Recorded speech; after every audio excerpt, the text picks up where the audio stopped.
How about now we move on to Max Burnette, who's going to kind of do a quick demonstration of Clowder. Hello, and welcome to the Clowder user demonstration.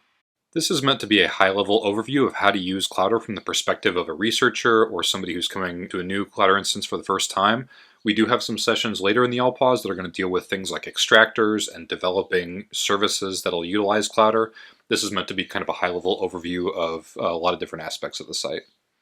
So we're going to talk about registration and login to get access to a Clowder instance, an overview of the navigation and how the site is built, how to add new resources such as uploading files, how to add metadata and submit those files to extractors, how to use our search system to find data that you've uploaded, a little overview over permissions and some of the things you can do with downloading, and then an introduction to the API.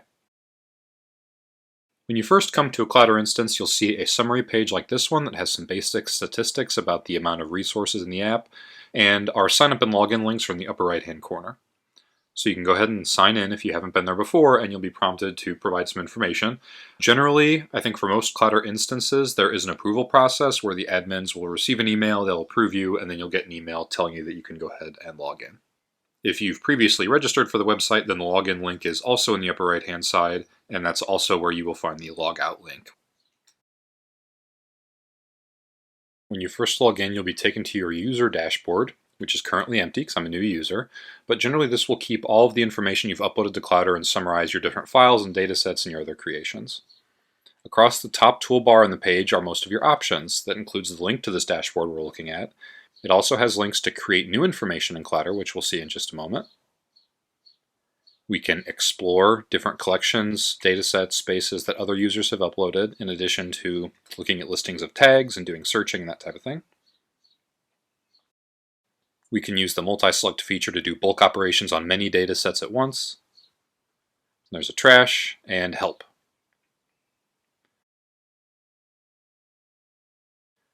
In the upper right, we can get to our user profile, and there's also some configuration options that might change depending on what your permissions are. This is a little overview of the hierarchy of resources within Clowder. Everything's organized within project spaces, and spaces can have certain permissions, which we'll talk about later. We can have datasets, which contain files and folders, and collections are organizations of those datasets. Datasets and files can both have metadata as well. So let's create some resources. We'll start with a project space. Project spaces can have names and descriptions as well as some additional information describing what they're from and what they do, but importantly for Clowder they have their own access permissions and users can have different permissions depending on the space they're in, which means that users which can see the same dataset in one space may not be able to see the same dataset in another space. Configuration of the Clowder instance itself can also affect visibility of spaces and datasets. In a few minutes we'll see how to add users to our spaces as well. Next we'll show how to create a dataset and add files to a Clowder instance. The Create Dataset button is right up here, and this is going to let us create and upload files in one step. A dataset is the most common way to organize our data in Clowder. We can give it a name and a description, it can have its own permissions, and we can select files from our desktop to upload. So here I'll just pick a couple example images, hit open, and then you can upload them one by one with the start button, but we can also hit upload to do them all at once. And now if we look at our dataset, there are our files. A dataset can have an arbitrary number of files, and the dataset itself can have metadata and the files can have metadata. So let's click on one of these files and take a look at adding metadata to a file.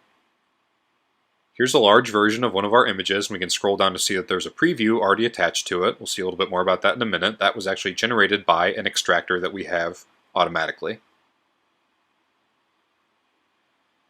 You can use this form to add metadata to a file. So here, this is a file that was taken over a field. Here I'm going to add a time range based on the experiment it's from. And you can see here that now underneath the file, there's an entry for that metadata. You can see what user added it and when, and other users will be able to see this information as well, and it'll be searchable. I mentioned that the thumbnail was actually generated by an extractor, and this is because this space that we have has been configured to run this extractor automatically. So if we go to our project space and we click on extractors, we can see a few extractors listed here. These are the ones that I've registered with this demonstration space.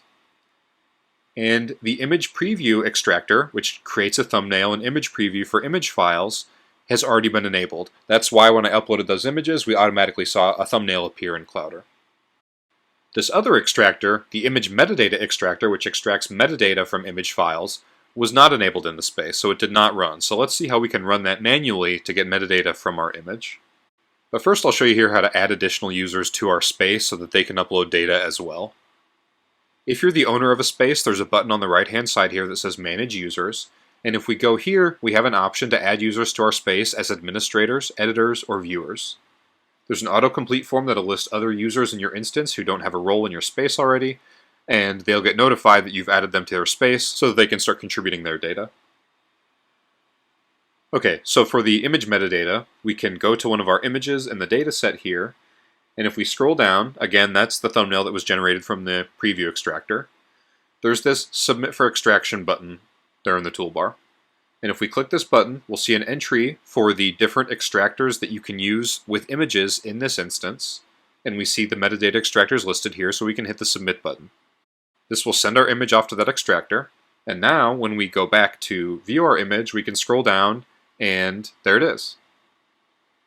You can see here that the extractor is listed as the creator, and there's the timestamp, and it submitted quite a large JSON object with field value pairs that are all displayed here. It supports nested objects, so these little red bars you can click on to collapse the data objects. And all this information is searchable. So for example, the gamma of the image has this numerical value, and let's take a look at how we can search for it. If we go to Explore, there's a metadata search option. This has the same fields that users can add metadata with, but it also has autocomplete. So as I start typing, it'll autocomplete to show me extractor fields that match those letters. So there's the gamma field from our image metadata extractor. Let's go ahead and say any images with a gamma less than 0.5, because I think it was 0.45. And there's our image. Now, there are multiple ways to search in Clowder. There's also a search box in the upper right-hand corner. And if you click on that, you can use a similar search syntax to internet search engines to find results. We can also do an example search of the user metadata I added. So I added season 6 for time periods. And that filters it down to the one that I added it to. Elasticsearch syntax is a little bit complex, so we've actually created our own simpler search syntax for Clowder that you can use in this search box and with the API. And if you click here, you can see our info sheet on how to use it. So users or extractors can add metadata. That metadata is all automatically indexed, and it can be searched using the tools that you see here or the metadata search GUI that we saw a moment ago. As far as permissions, we alluded to these a little bit earlier. The Clowder instance itself can be public or private, which affects default settings. Individual project spaces can have additional roles and permissions so that you can invite users to your space and give them particular write or edit or viewer permissions. Users can be part of multiple spaces and have different permissions among them. And because datasets can be in multiple spaces, you should be aware of changes to permissions when you move datasets between spaces. Downloading data from Clowder is pretty straightforward. If we look at a dataset page, there's a button that says Download All Files, which will package everything in the dataset into a zip file for you, including the metadata as text files. You can download that zip file. You can also download individual files with the download button, or you can select multiple files with these little plus icons there. And then with this menu, you can download multiple files, submit them to extractors, tag them, delete them, or do other bulk operations easily. Clowder also has a fully featured API application programming interface that we'll go into a little bit more detail with the developer presentations, but I'll just briefly touch on here. The big idea with the API is that it works with JSON data. So if you go to fetch a data set through the API, you won't download the data set. Instead, you'll get a JSON description of the data set. An example is shown here with the data set we created, where you can see its name and some IDs associated with that data set. You can do a lot of things with the API. You can perform searches and get lists of data sets, which you can then use to fetch additional things like lists of files. That's what's shown here, the images that we uploaded. You can submit files for extraction. You can post additional metadata. And a lot of other things you can do through the GUI, you can do programmatically. An example of search is shown here, where we're going to get all the data sets that were created on a particular date. and you'll get a list of JSON entries like that JSON description we saw a moment ago. Using the API, you can write scripts in order to do things across many different resources or do things every single day or anything that you want to do regularly or in bulk. Something important to know with the API is this idea of an API key. So when you do API requests, you have to provide some way to identify who you are. You can either provide a username and password, or more commonly, you can provide an API key. And you can find this by going to your profile. So here on our main page, we can actually see that I have some entries now that we've performed some activity, and we can see our data sets and our spaces and my dashboard. But I can also go to my profile, and there's an entry for API keys here. And if we click on this, you can use or add API keys. So here I'll create one for, let's say, a pipeline script. I'll hit add, and it's going to generate an API key for me that I can then copy and use in my script to make calls to the API as myself. And that way you can control which applications access Clowder and how they're doing it and what permissions they have. Thank you. All right. Looks like there's a question in chat. Yeah, so Donnie asked, what if the files are in cold storage? Does the bulk download get scheduled and a zip link is sent via email? Or is there streaming and blocking? So actually right now, I think the concept of archiving in cold storage in Clowder, we don't support an automatic moving in and out of the cold storage. That has to be a user operation. So if a user wanted to download something that was in cold storage, they would have to move it out, unarchive it in the Clowder parlance.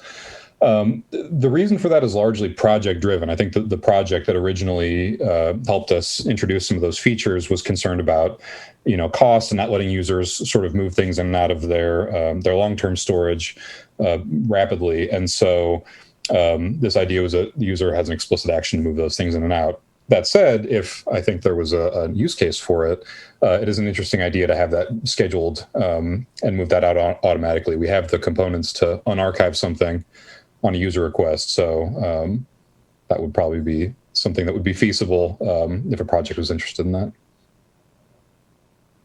I would say the archiving stuff in general is a fairly new, I think in the last year, maybe right before the quarantine. So maybe over a year, we started introducing those features. So still getting adopted. There's one more. Yes. Can files be linked together as metadata for each other, i.e. audio and transcript? So right now, there is the notion of parents and children in Clowder. I don't believe it's currently used in the UI yet, and that's something that we've actually been talking about very recently. For a project I was involved with for TerraRef, when we had ancestor relationships, when a file would go through an extractor and that would actually generate new output files, like a transcript from an audio file, for example, we would use the metadata to track that relationship. So the audio file would get a piece of metadata that says, I extracted it, here's the file, the link to it. And then in the transcript, it would say, here's the URL to the audio file that I came from. So there was a relationship that was made explicit to users, but it was just using our metadata system. I think we have an interest in making a more general use, not something tied to the extractors that lets us do those types of relationships. But we link them with metadata right now. And does the distinction between spaces, collections, and data sets make sense? And this was a question that I put as a discussion topic. Maybe this is something that anybody wanted to put thoughts in the chat about. So when we've shown Clowder in the past, I know that sometimes the organization of data for people's projects is always of interest in how they want to organize their data. And the idea of the data set as the primary, as we called it, the atomic unit, we've talked a little bit about that with Luigi. The idea of that as the primary unit, and then the collections as essentially a folder for data sets, some people have called it. I feel like we've played with language there a little bit and gotten some comments that there's still some ambiguity there about how the hierarchy is structured and all of that. So I wanted to put that in there as an open sort of call for comment for folks as they see these things to let us know if it seems like it makes sense. Yeah, that would be good, because there's been a lot of discussion about that over the years. People are used to files and folders and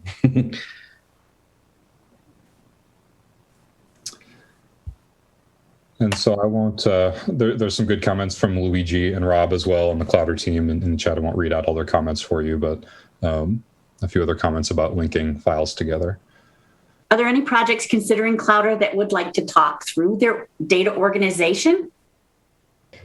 One thought I had when I mentioned that, sorry, Ken, just really quick. One thought I had saying that was when we talk to projects about deploying Clowder, something that we've done differently depending on the projects is how we organize the data and where we put outputs from these things. So I mentioned the TerraRef project. We had a very structured hierarchy. We wanted to replicate a folder structure where the raw data set would be here. It would generate a new data set from its extractors, and we would have sort of data sets that would cascade as you ran these things, and we would separate them out. Other projects just put the output files in the same data set, and you get data sets that are all encompassing for everything relating to those files. And for different use cases, I think those were both valid, and they both scaled differently, and they both, had different concerns depending on what your users' use cases were.